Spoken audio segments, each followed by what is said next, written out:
உலகமெங்கிற ரோஜா Tamil TV நேயர்களே, உங்கள் அனைவருக்கும் என் பணிவான வணக்கங்கள். இன்றைக்கு நம்மோடு ஜோதிடர் சர்மாஜி அவர்கள் குரு பேச்சு பலன்கள், ராகு கேது பேச்சு பலன்களை பற்றி உங்களோடு கலந்துரையாடுவதற்காக வந்திருக்கிறார்கள். குரு பேச்சு பலன்கள், ராகு கேது பேச்சு பலன்கள் 2025-26 எப்படி இருக்கும் என்பதை பற்றி கணித்து கூறுவதற்காக ஜோதிடர் சர்மாஜி அவர்கள் வந்திருக்காங்க. அவங்களை சந்திப்போம், வாங்க. வணக்கம் சார். நமஸ்காரம். வணக்கம் வணக்கம் வணக்கம். இப்ப இந்த 2025 வர்ற இந்த குரு பேச்சு பலன் அடுத்த மாதம் வரப்போகுது இல்லைங்களா? ஆமாங்க, 14/5/2025 அன்று குரு பயிற்சி. இது எப்ப வரும், இது எப்படி இருக்கும் அப்படிங்கிறத பத்தி சொல்லுங்க சார். குரு பயிற்சி வருகிற 14/5/25 குரு பயிற்சி நடைபெற உள்ளது. இறை வணக்கமாக முதலில் விநாயகரை பணிந்து சரஸ்வதியையும் பணிந்து மேற்கொண்டு பயிற்சி பலன்களை நாம் பார்ப்போம். 5 கரத்தனை, ஆனை முகத்தனை, இந்தி இளம்பெறை போலும் ஈட்டினை, நந்தி மகந்தனை, ஞான கொழுந்தனை, குந்தியில் வைத்து அடி போற்றுகின்றேனே. உலகலாம் உணர்ந்து ஓதற்கு அறியவன், நிலவுலாவிய நீர்மணி வேணியன், அலையில் சோதியன் அம்பலத்து ஆடுவான், மலர் சிலம்படி வாழ்த்தி வணங்குவோம். உலகம் யாவையும் தாம் உளவாக்கலும் நிலைப்படுத்தலும் நீக்கலும் நீங்களா விளையாட்டுடையாரவர் அந்த தலைவர் அன்னவர்க்கே சரண் நாங்களே. மண் கொண்ட வெங்கடை கீழாக மேற்பட்ட மன்னரும் என் பண் கண்டளவில் பணியச் செய்வாய். படைப்போன் முதலாம் விண்கண்ட தெய்வம் பலகோடி உண்டேனும் விளம்பில் உன்போல் கண்கண்ட தெய்வம் உளதோ சகலகலா வல்லியே. வருகிற 14/5/2025 அன்று வாக்கிய பஞ்சாங்க அடிப்படையில் குரு பெயர்ச்சி ரிஷபராசியிலிருந்து மிதுன ராசிக்கு பெயர்ச்சி நடைபெறுகிறது. அதே போல 26/4/2025 அன்று ராகு பகவான் மீன ராசியிலிருந்து கும்ப ராசிக்கும், கேது பகவான் கன்னி ராசியிலிருந்து சிம்ம ராசிக்கும் பெயர்ச்சி அடைகிறார். இந்த 2 பெயர்ச்சிகளாலும் பூமியிலே வாழக்கூடிய நம் அனைவருக்கும் மேஷம் முதல் மீனம் வரை உள்ள 12 ராசிக்காரர்களுக்கும் தனித்தனியே எப்படிப்பட்ட பலன்கள் வர இருக்கின்றன என்பதை சற்று பார்ப்போம். இப்பொழுது நாம் மீனராசி முதல் என்று எடுத்துக்கொண்டு விட்டோம். மீனராசியிலே ஏற்கனவே சென்ற மாதம் சனி பெயர்ச்சி ஆகி சனி பகவான் மீனராசியிலே உட்கார்ந்திருக்கிறார். அந்த சனி பெயர்ச்சியையும் கணக்கில் எடுத்துக்கொண்டே இந்த குரு பெயர்ச்சி ராகு கேது பெயர்ச்சியினுடைய பலன்களையும் நாம் தெரிந்து கொள்வோம். முதலில் மேஷ ராசியை சேர்ந்தவர்களுக்கு இந்த குரு பெயர்ச்சி பலன்கள் எப்படிப்பட்ட பலன்களை தரவிருக்கின்றன என்பதை பார்ப்போம். மேஷ ராசிக்கு 3ஆம் இடமான மிதுன ராசியிலே குரு பகவான் பெயர்ச்சி ஆகி அங்கு அமர்கிறார். வருகிற 14/5/2025 முதல். அப்படிப்பட்ட அந்த குரு பகவான் மேஷராசிக்காரர்களுக்கு 3ஆம் இடத்திலே அமர்ந்து கொண்டு அவருடைய பார்வையை 7ஆம் இடம், 9ஆம் இடம், 11ஆம் இடம் ஆகிய இடங்களுக்கு அவருடைய பார்வையை செலுத்துகிறார். கிரகங்கள் பொதுவாகவே அவர்கள் இருக்கும் இடத்தை விட பார்வை செலுத்தும் இடத்திற்கான பலன்களே முக்கியத்துவம் பெறுகின்றன. அந்த வகையில் பார்க்கும் பொழுது மேஷ ராசிக்கு குரு பகவான் 9ஆம் இடத்திற்கும் 12ஆம் இடத்திற்கும் அதிபதியாகி 3ஆம் இடத்திலே அமரும் பொழுது எத்தகைய பலன்களை கொடுப்பார் என்பதை பார்ப்போம். 3ஆம் இடத்திலிருந்து அவருடைய பார்வை படுவது 7ஆம் இடத்திற்கு படுகிறது. அப்ப 7ஆம் இடத்துடைய பலன்கள், 7ஆம் இடம் திருமண பாக்கியம், நல்ல மனிதர்களின் தொடர்புகள், 9ஆம் இடத்திலே பலவிதமான அதிர்ஷ்ட வாய்ப்புகள் மற்றும் 11ஆம் இடத்திலே அமர்வதால் தனலாபங்கள் போன்றவைகள் இந்த மேஷராசி நேயர்களுக்கு ஏற்படுவதற்கு நல்ல வாய்ப்பு இருக்கின்றது. அதே சமயம் மேஷராசிக்காரர்களுக்கு ராகு பகவான் லாபஸ்தானம் என்று சொல்லக்கூடிய 11ஆம் இடத்திலே அமர்கிறார். இந்த ராகு, கேது, சனி, சூரியன், செவ்வாய் போன்ற கிரகங்கள் 6, 9, 11 இந்த மாதிரி இடங்களிலே அமரும் பொழுது அந்த ராசிக்காரர்களுக்கு முன்னேற்றமான பலன்களையே தருவார். இப்பொழுது 5ஆம் இடத்திலே கேது பகவான் மேஷராசிக்காரர்களுக்கு அமர்கிறார்கள். 5ஆம் இடமாகப்பட்டது சிம்ம ராசி வீடாக ஆகிறது. அது அவருக்கு சாதகமான வீடு இல்லை. 5ஆம் இடம் புத்திரஸ்தானம் என்று சொல்லப்படுகிறது. அந்த இடத்திலே கேது பகவான் உட்காருவதும் அவ்வளவு சாதகமான பலன் என்று சொல்ல முடியாது. ஆகவே கேது பகவானுக்கு உரிய பரிகாரங்களை மேஷராசிக்காரர்கள் செய்து கொண்டு வருவது புத்திர வகையிலே ஏற்படக்கூடிய அனாவசிய மன கஷ்டங்கள், ஏமாற்றங்கள் இவற்றை வெகுவாக குறைப்பதற்கு உதவும். அத்தகைய மேஷராசிக்காரர்கள் தொடர்ந்து அன்றாடம் விநாயக பெருமானை வழிபட்டு வந்து கொண்டிருந்தாலே இந்த 5ஆம் இடத்தில் உட்காரும் கேது பகவானால் ஏற்படக்கூடிய தேவையற்ற அல்லது ஏமாற்றத்தை தரக்கூடிய பலன்களை அவர்கள் தவிர்க்கலாம். ராகு பகவான் 11ஆம் இடத்திலே உட்கார்ந்து கொண்டு இவர்களுக்கு அருமையான பலன்களை தரக்கூடும். நல்ல வளர்ச்சியான பலன்களையும் அவர் தருவார். குரு பகவான் ஏற்கனவே நான் சொன்னது போல 7ஆம் இடத்திலே பார்வையை செலுத்துகிறார். 9ஆம் இடத்திற்கும் 11ஆம் இடத்திற்கும் பார்வையை செலுத்துவதனால் இந்த மேஷ ராசிக்காரர்களுக்கு 9ஆம் பார்வையாக குரு பகவான் ராகுவையும் பார்ப்பதனால் ராகு தசை யார் யாருக்கு நடந்து கொண்டிருக்கிறதோ அத்தகையவர்களுக்கு அருமையான பலன்களை தரக்கூடிய ஒரு வாய்ப்பு இருக்கிறது. நாம் இப்பொழுது ரிஷபராசிக்காரர்களுக்கு பார்ப்போம். ரிஷபராசிக்காரர்களுக்கு நான் இப்பொழுது இந்த குரு பயிற்சி பலன்களை, அருமையான பலன்களை சொல்வதற்கு எனக்கு மிகவும் சந்தோஷமான வாய்ப்பு இருக்கின்றது. ரிஷபராசிக்காரர்களுக்கு இப்பொழுது குரு பகவான் அவருடைய ராசியிலேயே சஞ்சரித்துக் கொண்டிருக்கக்கூடியவர். மிதுன ராசிக்கு 14/5/2025 முதல் பயிற்சியாகி தன குடும்ப வாக்குஸ்தானத்திலே அமர்கிறார். தன குடும்ப வாக்குஸ்தானத்திலே அமரும் குரு பகவானாகப்பட்டவர் 7ஆம் இடத்திலிருந்து 6ஆம் இடம், 8ஆம் இடம், 10ஆம் இடம் ஆகிய இடங்களை பார்வையிடுகிறார். அப்பொழுது 6ஆம் இடம் ருண ரோக சத்துருஸ்தானம் என்று சொல்லப்பட்டிருக்கிறது.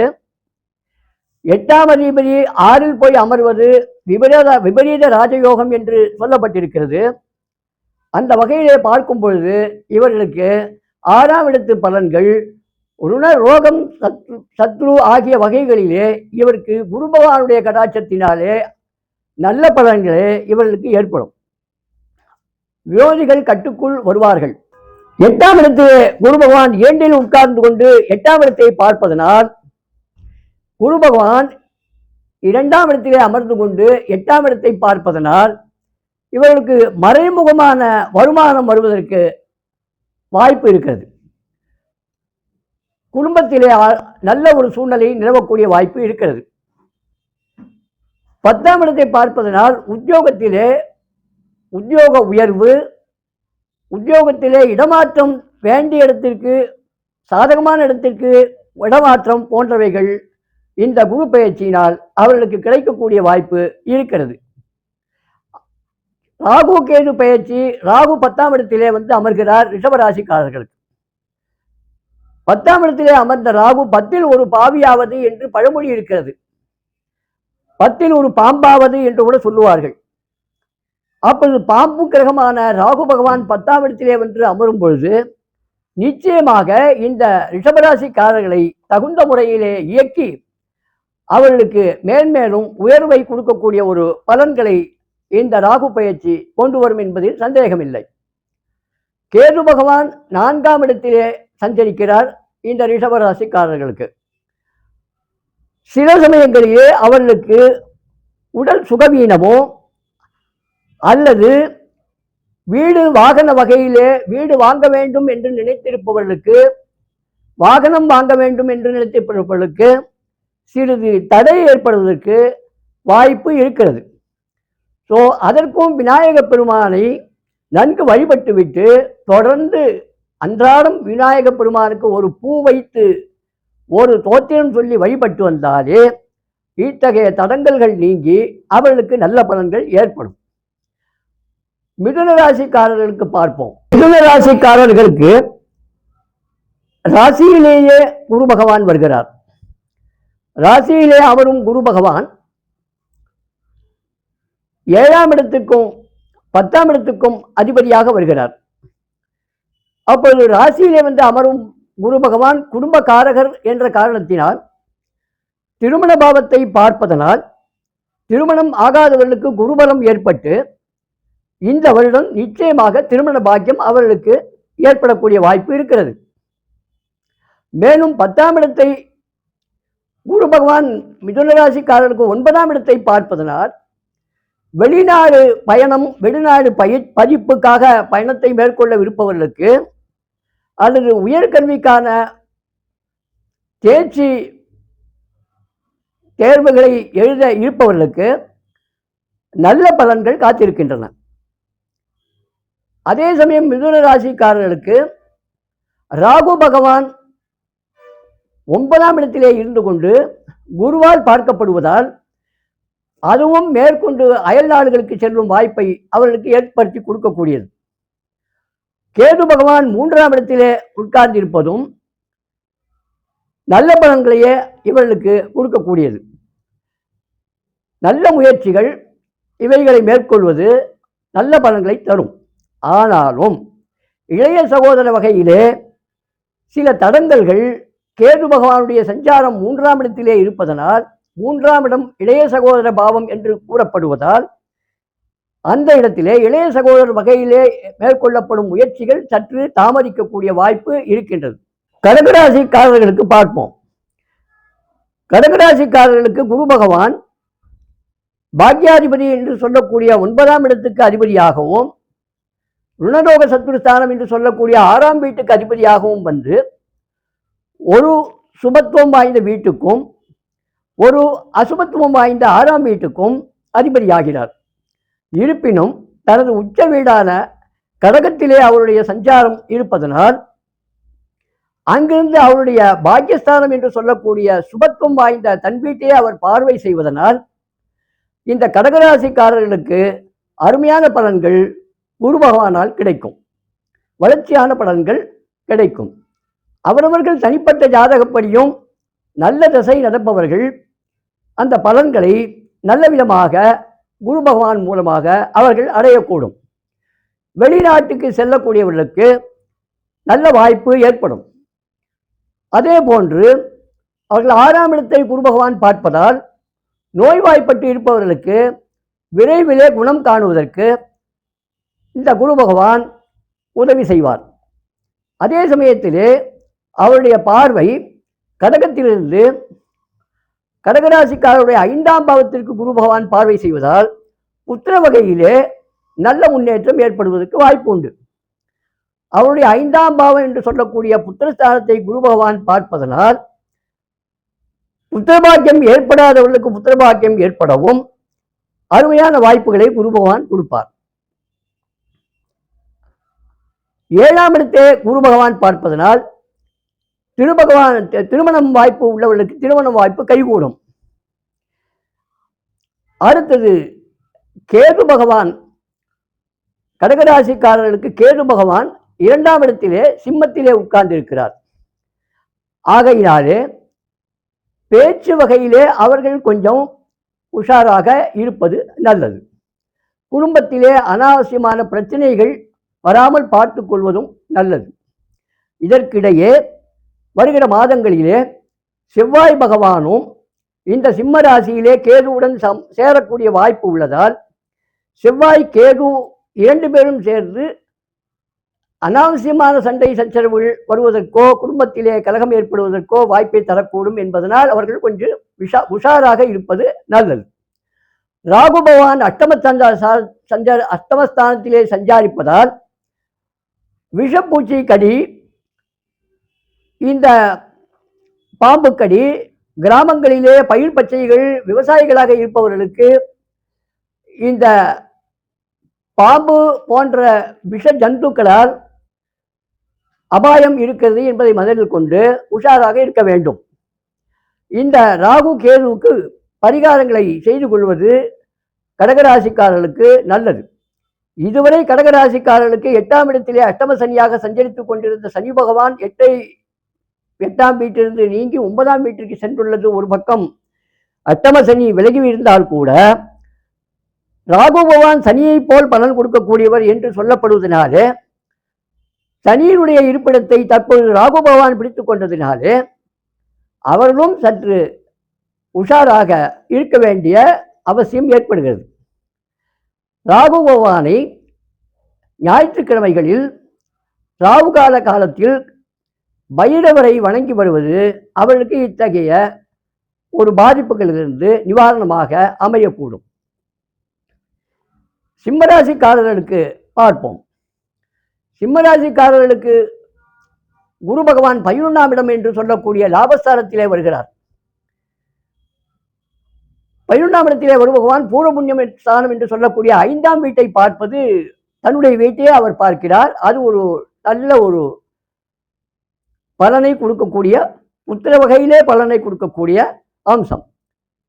சிம்மராசி நேயர்களுக்கு புத்திரஸ்தானத்து அதிபதி புத்திரஸ்தானத்தை பார்ப்பதால் குழந்தைகள் விஷயத்திலே நல்ல ஒரு சந்தோஷம் ஆன பலன்களை அவர்கள் எதிர்பார்க்கலாம்.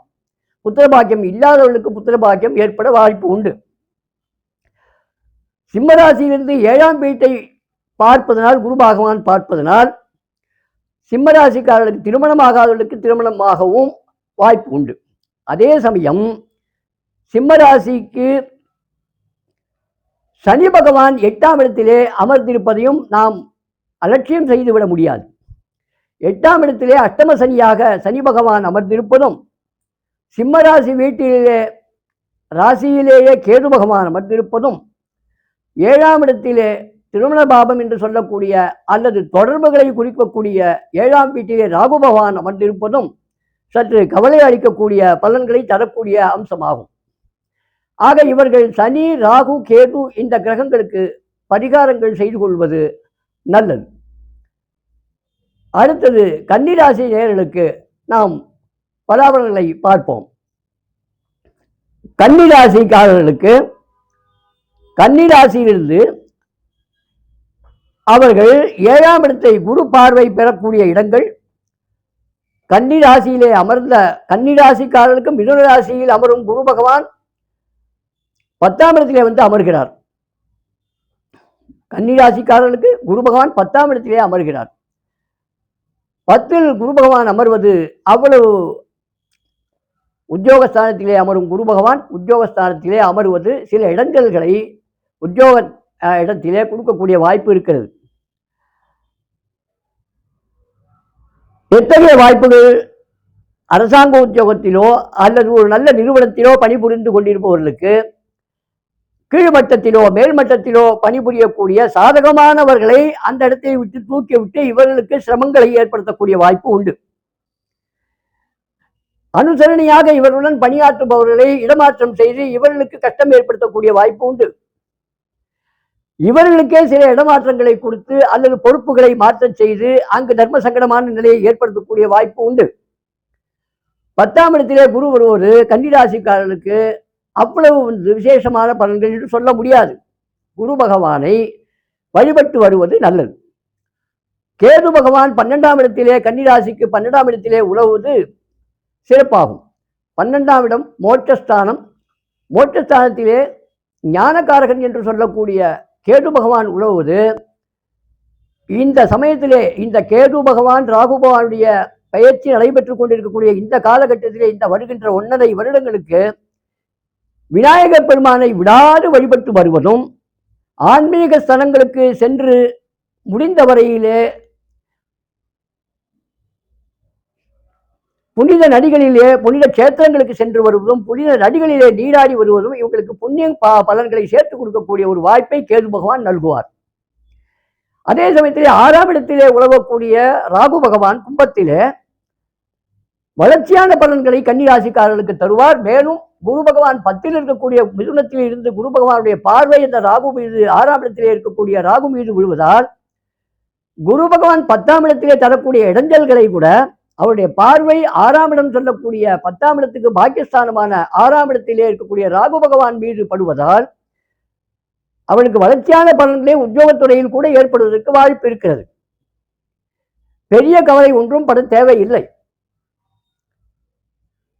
அதே சமயத்திலே கன்னிராசிக்காரர்களுக்கு ஏற்கனவே நடைபெற்ற சனி பயிற்சியினாலே 7ஆம் இடத்திலே சனி பகவான் உட்கார்ந்து கொண்டு கலத்திர ஸ்தானம் என்று சொல்லக்கூடிய 7ஆம் இடத்திலே இருப்பதனால் அவருடைய கணவனுக்கோ மனைவிக்கோ சற்று உடல் பாதிப்பு ஏற்படக்கூடிய வாய்ப்பு இருப்பதனால் அதற்குரிய நடவடிக்கைகளையே அந்தந்த சமயங்களிலே எடுத்துக்கொண்டு வருவது மிகவும் நல்லது. அதே சமயத்திலே திருமண பாவத்தில் பார்க்கும் பொழுது 7ஆம் இடத்திலே அமர்ந்த சனி பகவான் திருமண முயற்சிகளை தடைப்படுத்துவார். சனி பகவானுக்கு அதற்குரிய பலாபலன்களை பரிகாரங்களை செய்து கொண்டு வருவது நல்லது. ஏற்கனவே இருக்கக்கூடிய சில தொடர்புகளை கட் பண்ணி விடுவார், அது நல்லது. இத்தகைய பலன்கள் குரு பகவானாலும் ராகு கேதுவினாலும் இந்த கன்னிராசி நேயர்களுக்கு இந்த வருகின்ற 1.5 ஆண்டுகளில் நடைபெறுவதற்கு இருக்கின்றது. துளாராசிக்காரர்களை பார்ப்போம். துளாராசிக்கு 3, 6 என்று சொல்லக்கூடிய 2 வீடுகளுக்கு அதிபதியாக குரு பகவான் வருகிறார். துளாராசியிலே வந்து அவருக்கு குரு பகவான் 9ஆம் இடத்திலே வந்து அமர்கிறார் மிதுன ராசியிலே. அப்பொழுது துலா ராசிக்கு 9ஆம் இடத்தில் அமர்ந்து குரு மிதுன ராசியிலிருந்து ராசியே பார்க்கக்கூடிய ஒரு வாய்ப்பு வருவதனால் இவருடைய அந்தஸ்து, அதிகாரம், கௌரவம், ஆரோக்கியம் எல்லாவற்றையுமே குரு பகவான் சற்று இப்பொழுது இருந்ததை விட உயர்த்துவார். அடுத்தது 3ஆம் இடத்தை குரு பகவான் பார்க்கிறார். துளாராசிக்காரர்களுக்கு 3ஆம் இடத்தை குரு பகவான் பார்க்கிறார். 3ஆம் இடத்திலே இவர்கள் செய்யும் முயற்சி ஸ்தானம் என்று சொல்லக்கூடிய 3ஆம் இடத்தையும், இளைய சகோதர ஸ்தானம் என்று சொல்லக்கூடிய 3ஆம் இடத்தையும் குரு பகவான் பார்ப்பதால் இளைய சகோதர வகையிலே நல்ல ஒரு பலன்களை அல்லது நல்ல ஒரு நட்பு நிலையை இளைய சகோதரருடன் ஏற்படுத்தி கொடுப்பார். அதே சமயம் இவர் எடுக்கக்கூடிய முயற்சிகளில் வெற்றியையும் குரு பகவான் கொடுப்பதற்கு நல்ல வாய்ப்பு உள்ளது. 3, 6 கூடிய குரு பகவான் பாக்கியஸ்தானத்திலே அமர்ந்து ராசியை பார்ப்பதால் நோய் நொடியிலிருந்து இவர்களுக்கு ஒரு நிவாரணம் கிடைக்கக்கூடிய வாய்ப்பும் உண்டு. அதே சமயத்திலே ராகு பகவான் 6ஆம் இடத்திலே உட்கார்ந்திருப்பதும் அந்த ராகு பகவான் 5ஆம் இடத்திலே உட்கார்ந்திருக்கிறார். 5ஆம் இடத்திலே உட்கார்ந்திருப்பதும் 5ஆம் இடத்தில் இருக்கக்கூடிய ராகு பகவானை துலா ராசியில் இருக்கக்கூடிய குரு பகவான் பார்வை செய்வதால் அந்த ராகு 5இல் உட்கார்ந்திருக்கக்கூடிய தீய பலன்களை குரு பகவானுடைய பார்வை நீக்கும். அதே சமயத்திலே புத்திர பாக்கியம் ஏற்படுவதற்கும் இந்த குரு பகவான் அனுகிரகம் செய்வார். குலதெய்வ கோவில்களுக்கு சென்று வழிபடக்கூடிய வாய்ப்புகள் வரும். இவர்களாகவே முயற்சி செய்து இந்த துலா ராசிக்காரர்கள் குரு பகவானுடைய ஒரு அனுகிரகத்தினாலே அவர்களுடைய குலதெய்வங்களை நாடி சென்று வழிபட்டு வருவது நல்ல பலன்களை இவர்களுக்கு அளிக்கும். கேது பகவான் 11ஆம் இடத்திலே இருப்பது நல்ல பலன்களையே கொடுக்கும். அடுத்தது விருச்சிக ராசி நேயர்களுக்கு பார்ப்போம். விருச்சிக ராசி நேயர்களுக்கு குரு பகவான் 2, 5க்கு உடையவர். தனவாக்கு குடும்பஸ்தானத்திற்கும் பூர்வ புண்ணியஸ்தானம் புத்திரஸ்தானத்திற்கும் அதிபதியாக இருக்கக்கூடிய குரு பகவான் விருச்சிக ராசியிலே வந்து அமர்ந்து தனது 5ஆம் பார்வையை புத்திரஸ்தானத்திற்கும் புத்தி அதிர்ஷ்டஸ்தானம் என்று சொல்லக்கூடிய 5ஆம் இடத்திற்கும் செலுத்துவதால் சிறந்த பலன்களையே குரு பகவான் விருச்சிக ராசிக்காரர்களுக்கு இந்த முறை வழங்கக்கூடுவார். அவர் அமர்வது மிதுன ராசியிலே குரு பகவான் அமர்ந்தாலும் விருச்சிக ராசிக்காரர்களுக்கு அது 8ஆம் இடம்தான், இல்லை என்று சொல்லவில்லை. அஷ்டம குரு என்று சொல்வதுதான். ஆனாலும் அவருடைய பார்வை 2ஆம் இடத்திற்கு, தனஸ்தானத்திற்கு, குடும்பஸ்தானத்திற்கு விழுவதால் தன வகையிலும் குடும்ப வகையிலும் முன்னேற்றமான பலன்கள் ஏற்படும். அதே சமயத்திலே குரு பகவானுடைய பார்வை சற்று நான் முதலில் சொன்னதற்கு இப்பொழுது மாற்றி சொல்ல வேண்டிய அவசியம் இருக்கிறது. முதலில் குரு பகவானுடைய பார்வை விருச்சிக ராசிக்காரர்களுக்கு 5ஆம் இடத்திலே விழும் என்று சொன்னது இல்லை.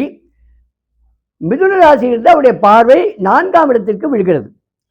4ஆம் இடம் சுகஸ்தானம், கல்விஸ்தானம், வாகனஸ்தானம் என்று சொல்லப்பட்டிருக்கிறது. அந்த ஸ்தானத்துக்கு குரு பகவானுடைய பார்வை கிடைப்பதால் வீடு வாங்குபவர்களுக்கு, வாகனம் வாங்குபவர்களுக்கு நல்ல ஒரு வாய்ப்பை ஏற்படுத்தி தரக்கூடிய ஒரு வாய்ப்பு இருக்கிறது. அதே சமயத்தில் சுகஸ்தானத்திலே ராகு பகவான் அமர்ந்திருப்பதால் ராகு பகவானுக்கு ஒரு பரிகாரங்களை செய்து கொண்டு வருவது நல்லது. 10ஆம் இடத்திலே கேது பகவான் உட்கார்ந்திருக்கிறார் விருச்சிக ராசிக்காரர்களுக்கு. ஸோ உத்தியோகத்திலே ஏதாவது தடைகள் ஏற்படுவதற்கோ, இவர்களாகவே ஏதாவது பேச்சை பேசி அந்த உத்தியோகத்திலே ஒரு வேலைக்கு ஆபத்தை ஏற்படுத்தி கொள்ளக்கூடிய வாய்ப்போ இந்த கேது பகவானால் வரக்கூடிய வாய்ப்பு இருக்கத்தான் செய்கிறது. இவர்கள் உத்தியோகத்திலே மிகவும் ஜாக்கிரதையாக மேல் அதிகாரிகளுடன் பழகும் பொழுது இருந்து வருவார்களே ஆனால் இந்த பாதிப்பு எதுவும் கேது பகவானால் ஏற்படாது. இவர்களாகவே ஏதாவது சொல்லப்போய் அது ஒரு பெரிய பிரச்சனையாகி அதனாலே உத்தியோகத்திலே பாதிப்பு ஏற்படக்கூடிய வாய்ப்பு உண்டு. ஸோ அதுக்கு விநாயக பெருமானை வழிபடுவதும் மிகவும் ஜாக்கிரதையாக பொறுமையுடன் உத்தியோகத்திலே இருக்கிற மேல் அதிகாரியுடன் பழகுவதும் இவர்களுக்கு ஒரு நல்ல ஒரு பலன்களை கொடுக்கும். ஆக அடுத்தது தனுர் ராசிக்காரர்களுக்கு பார்ப்போம். தனுர் ராசிக்கு 7ஆம் இடத்திலே மிதுன ராசியிலே அமர்ந்த குரு பகவான் ராசியை பார்க்கிறார். அப்ப எந்த ஒரு ஜாதகத்துக்கும் ராசியை குரு பகவான் பார்த்தால் அப்போ அது ஜாதகனுடைய ஸ்டேட்டஸ் என்று சொல்லக்கூடிய கௌரவம், அந்தஸ்து, ஆரோக்கியம், சாதுரியம் எல்லாவற்றையுமே வளர்ச்சியாக பலன் அளிக்கும் வகையிலே அவர் ஏற்படுத்தி கொடுப்பார். அத்தகைய குரு பகவான் அந்த ராசி வீட்டுக்கு அதிபதியாக இருந்து 7ஆம் வீட்டிலே இருந்து கொண்டு தன்னுடைய ராசியை பார்ப்பது மிகவும் நல்ல பலன்களை தனுர் ராசிக்காரர்களுக்கு கொடுக்கக்கூடும். 9ஆம் இடத்திலே கேது பகவான் அமர்ந்திருக்கிறார். 9ஆம் இடம் ஆன்மீகஸ்தானம். குரு போன்றவர்கள் நாடி சென்று நல்ல உபதேசங்களையோ சத்சங்கங்களையோ வளர்த்து கொடுக்கக்கூடிய வாய்ப்பையும் இந்த கேது பகவான் 9இலே இருந்து கொடுப்பார். சில பேருக்கு வெளிநாட்டு சென்று மேற்படிப்பு படிக்கக்கூடிய வாய்ப்பையும், மெடிக்கல் எஜுகேஷன் அல்லது டாக்டர் படிப்பு என்று சொல்கிறார்களே அந்த மேற்படிப்புக்கு காத்திருப்பவர்களுக்கும், வெளிநாட்டிலே மேற்படிப்பு டாக்டர் போன்ற படிப்பை படிப்பதற்கு காத்து கொண்டிருப்பவர்களுக்கும் கூட இது ஒரு நல்ல வாய்ப்பை கேது பகவான் ஏற்படுத்தி கொடுப்பார். 3ஆம் இடத்திலே தனுர் ராசிக்காரர்களுக்கு 3ஆம் இடத்திலே அமர்ந்த ராகு பகவான் இளைய சகோதர வழியிலே சற்று இளைஞரான பலன்களை தந்தால் கூட 3, 6, 9, 11 போன்ற 10, 11 போன்ற இடங்களிலே இந்த ராகு பகவான் நல்ல பலன்களை கொடுக்கக்கூடும், வளர்ச்சியான பலன்களே கொடுப்பார் என்று ஜோதிட கிரந்தங்கள் சொல்லியிருக்கிறபடினாலே 3ஆம் இடத்து ராகுவை பற்றி இவர்கள் அதிகமாக கவலைப்படவும் தேவையில்லை.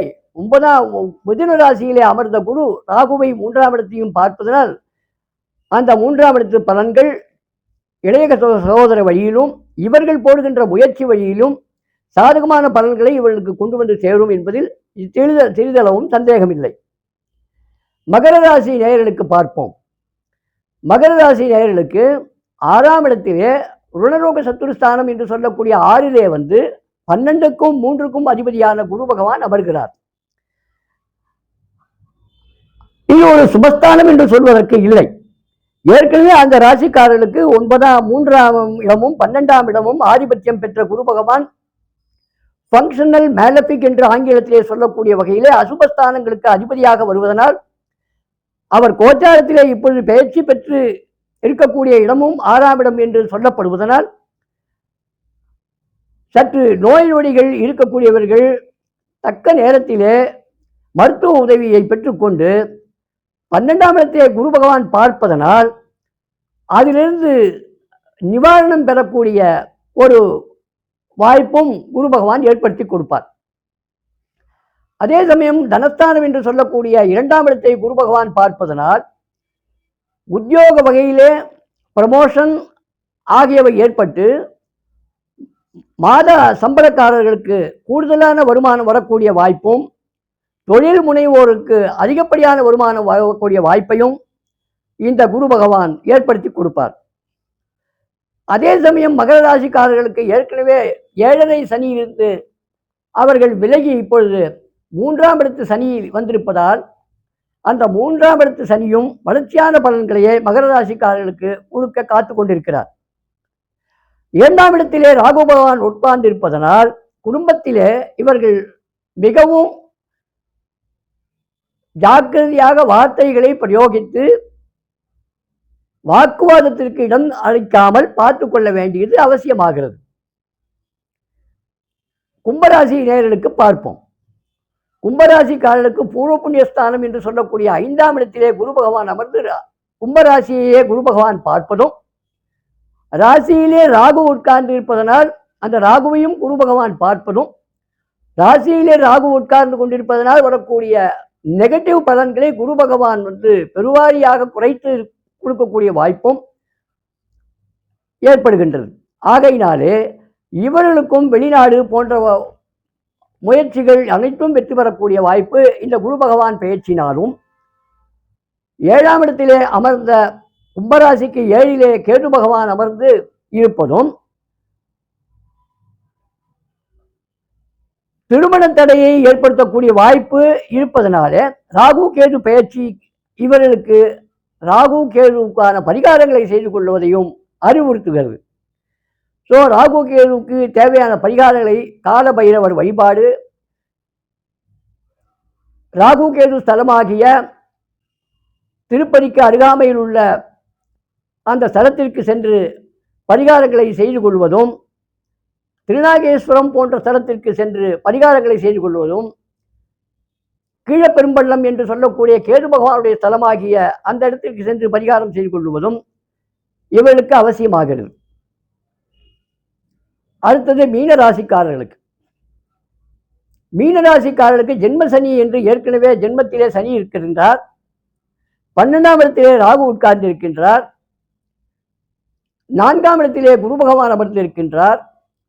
6ஆம் இடத்திலே கேது பகவான் அமர்ந்திருக்கின்றார்.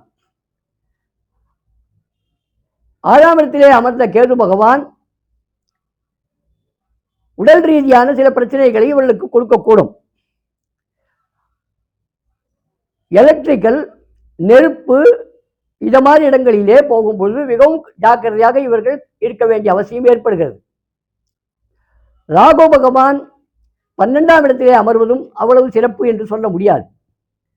அதுவும் புத்திர வகையிலே புத்திரஸ்தானத்திற்கு 8ஆம் இடமாக 12ஆம் இடம் வந்து அங்கு ராகு பகவான் உட்காருவதால் புத்திர வகையிலே கவலைகளை கொடுக்கக்கூடிய ஒரு நிலையை கொடுக்கும். இருந்தாலும் அந்த 12ஆம் இடத்தை குரு பார்வை செய்வதால் இவர்களுக்கு அதிலும் இன்னும் பெருவாகியாக பயப்பட தேவையில்லை. ராகு பகவானுக்கு பரிகாரம் செய்து கொள்வது நல்லது. ஏற்கனவே சனி பகவான் மீனராசிக்காரர்களுக்கு ராசியில் உட்கார்ந்து 7.5 சனியுடைய ஜென்ம சனி நடப்பதால் சனி பகவானுக்கு தொடர்ந்து வழிபாடு செய்து வந்தால் எந்த விதமான பிரச்சனையும் இல்லாமல் அவர்கள் இந்த காலகட்டத்தை நல்ல முறையிலே கையாண்டு பிரச்சனைகளிலிருந்து விடுபட முடியும். ரொம்ப அருமையா இந்த குரு பெயர்ச்சி பலன்களையும் ராகு கேது பெயர்ச்சி பலன்களையும் நம்முடைய நேயர்களுக்கு சொன்னீங்க. ரொம்ப விளக்கமாகவும் விரிவாகவும் அழகாகவும் சொல்லியிருக்கிறீங்க. இது நம்முடைய வியூவர்ஸ்க்கு பயன்படும் நினைக்கிறேன். மீண்டும் உங்களை அடுத்த வீடியோவில் சந்திக்கிறேன். நன்றி, வணக்கம். நன்றி, வணக்கம். ரோஜா தமிழ் டிவி வியூவர்ஸ் எல்லாருக்கும் வணக்கம். இதுவரை நீங்கள் பார்த்த இந்த நிகழ்ச்சி உங்களுக்கு பிடிச்சிருக்கும் அப்படின்னு நினைக்கிறோம். இது மாதிரி பல சுவாரஸ்யமான நிகழ்ச்சி உங்களை வந்து சென்றடைய நீங்கள் செய்ய வேண்டியது ஒன்றே ஒன்று தான். ரோஜா தமிழ் டிவியை லைக் பண்ணுங்கள், ஷேர் பண்ணுங்கள், கமெண்ட் பண்ணுங்கள், சப்ஸ்கிரைப் பண்ண மறந்துடாதீங்க. அது மட்டும் இல்லாமல் எங்களோட செய்திகள் உங்களை வந்து உடனுக்குடன் வந்து அடைய நீங்கள் செய்ய வேண்டியது ஒன்றே ஒன்று தான். பெல் பட்டனை கிளிக் பண்ண மறந்துடாதீங்க.